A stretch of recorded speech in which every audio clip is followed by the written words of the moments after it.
वालेकुम. मी प्राध्यापक doctor KG. Pathan. मी मराठी मुसलमान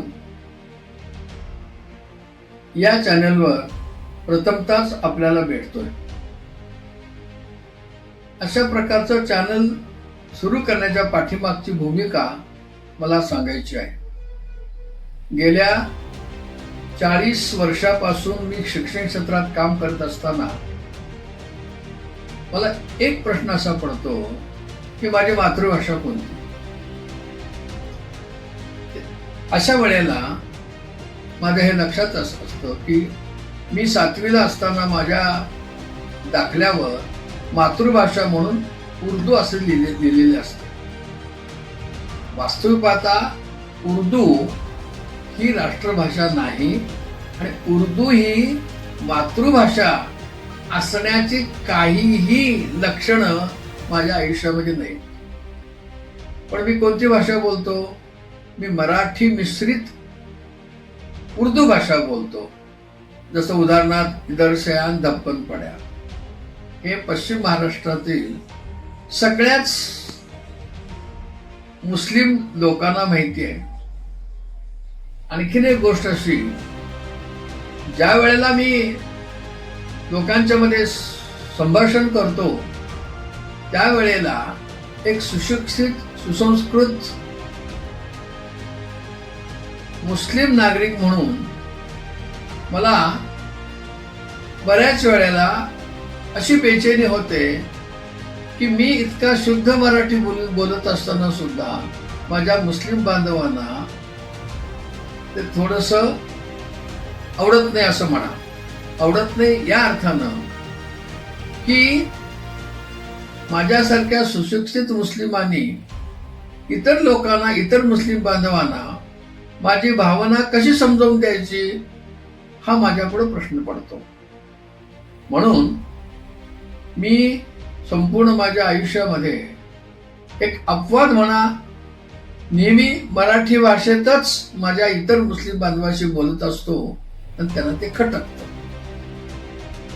वास्तविक पाहता हे करत असताना जे सुशिक्षित मुस्लिम आहेत, शिक्षक, त्यानंतर वकील, यांना मराठी भाषेचं सखोल ज्ञान असणं अत्यंत आवश्यक आहे या ठाम मताचा मी आहे.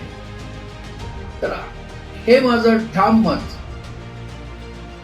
मुस्लिमांच्या मध्ये आणि गैरमुस्लिमांच्या मध्ये सुद्धा समजावून सांगावं असं मला वारंवार वाटतं. आणखीन एक गोष्ट, बऱ्याच वेळेला इस्लामी संस्कृतीचा परिचय आणि वस्तुनिष्ठ अशा प्रकारची माहिती मराठीमध्ये सांगणं याची नितांत गरज आहे.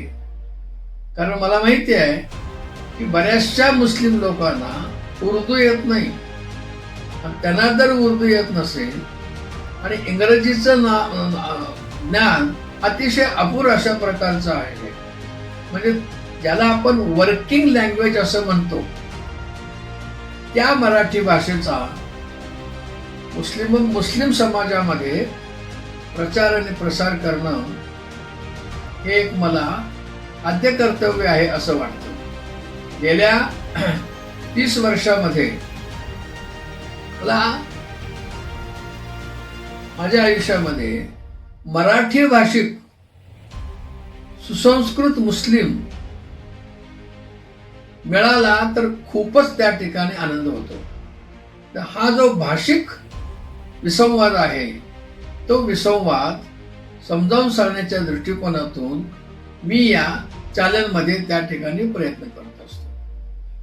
मी पश्चिम महाराष्ट्रातला, सांगली, सातारा आणि कोल्हापूर जिल्ह्यातला तिथली उर्दू भाषा, तिथली मराठी भाषा आणि लातूर तिकडची उर्दू भाषा, बीड या ठिकाणच्या मुस्लिमांवर हैदराबाद संस्कृतीचा प्रभाव झाल्यामुळं तिथल्या संभाषणामध्ये जे उर्दू मिश्री शब्द येतात ते आमच्याकडे येत नाहीत. तेव्हा हा विसंवाद नाहीसा करण्यासाठी मी हा प्रयत्न करतोय. या प्रयत्नाच्या पाठीमागं एक विचार आहे, मानो ना मानो जानो तो सही. आणि हा विचार शेवटपर्यंत जाणं हे अत्यंत आवश्यक आहे. वास्को.